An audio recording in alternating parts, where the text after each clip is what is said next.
TV9 Network's principal correspondent Irfan Qureshi gets us more from the valley. It's beautiful scene in Gulmarg because Gulmarg has already witnessed a huge snowfall this season, especially before Christmas followed by the New Year. You can see the snow-clad mountains of Gulmarg.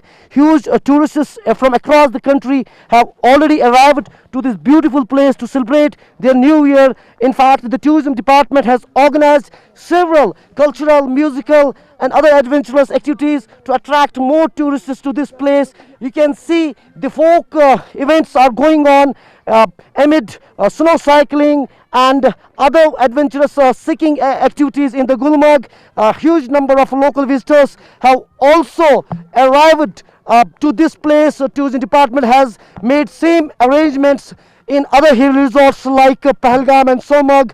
You can see it's freezing cold in Gulmarg, especially during night. If you walk on the streets of Gulmarg, your foot may skid. You can see that these are the very slippery, slopes of Gulmarg. In fact, many skiers use these slopes to have fun. In fact, the tourists also have, fun on these streets, but it's very risky during winters if you don't take care while walking throughout the Gulmarg. My cameraman, if he can show once again, you can see the snow cycling is going on, skiing is going on, lot of activities in Gulmarg, and it is seen as a welcomed move of in the Gulmarg because post abrogation of Article 370 and 35A and followed by the coronavirus lockdown, the Gulmarg like valleys, in fact from across Kashmir Valley, the tourism was witnessed a decline, and the stakeholders of tourism were